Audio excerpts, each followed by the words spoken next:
So I am back for this part B of to give you some tips, give you some action steps, and what you can do to start to get your property back when a narcissist think that your property belongs to him or them.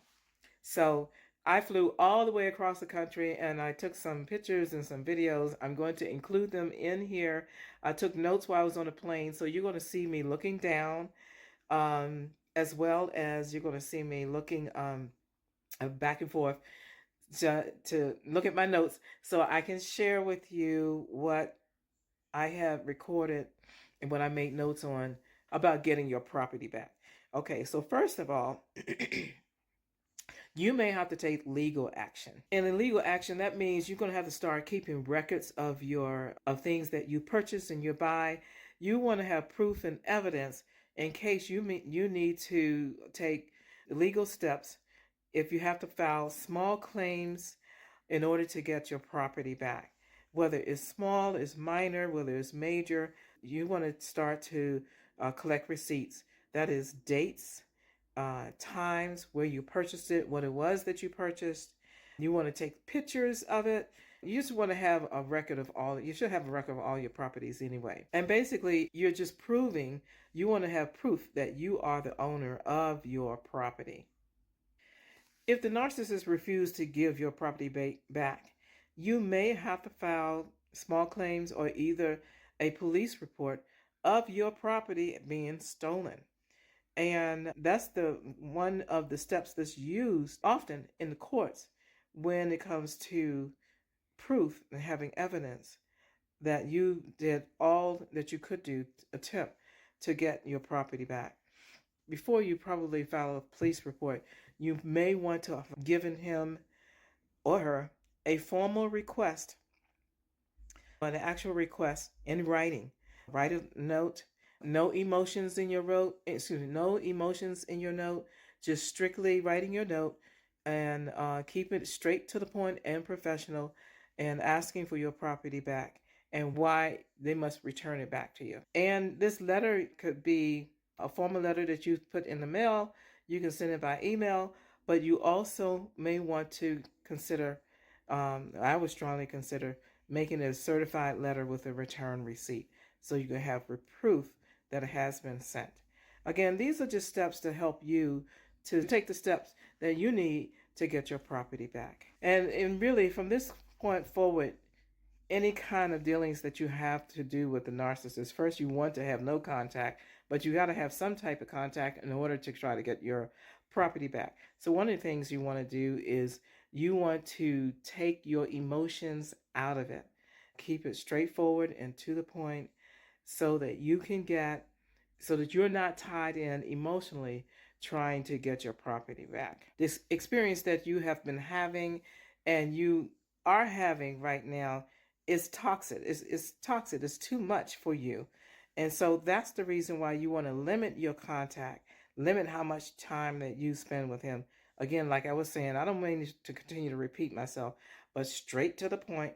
And if you have shared property, like finances, you want to take those steps where you can separate those so that you can have your own records and your own receipt. You just don't want to continue to be taken advantage of or even exploited by the narcissist any further. You already have joint in many things where you are sharing.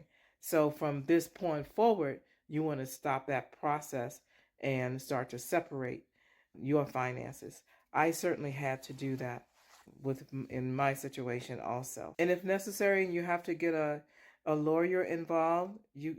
By either the lawyer writing a letter or you're using a lawyer in a small claims court or filing suit, or you might be able to do that yourself. But these are some of the steps that you have to take. You will have to go through that process, go through the legal system, have your protection, have evidence, keep a log, a running list of your attempts to try to get in contact with the narcissist and the different attempts that you did to try to get your property back. Again, your property belongs to you, but the narcissist wants to control and manipulate you If he feels that he's entitled to it, that he needs it more than you do, and you don't, and it's not necessary, and or he feels that you don't need it. It's just a situation of entitlement. This is the reason why you don't want these kind of people in your emotional life, in your life period, but especially your emotions, which is high value and of high importance, and has a purpose to for good and to do good. I'm talking about your emotions. Most importantly, keep them emotions, keep them in your chest so that you are not tainted by it while you are in the process of trying to get your property back. And with that said, I am going to move on to the next video, which is going to be about how the narcissist is actually competing or competes or going to compete against your child that you're planning to have together. Your child, your unborn child. Okay, I will see you in the next video and enjoy those scenes. Cars on the road.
Airport is shining and clean.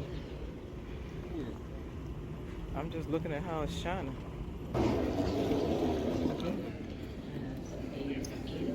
Change announcement is going on 33.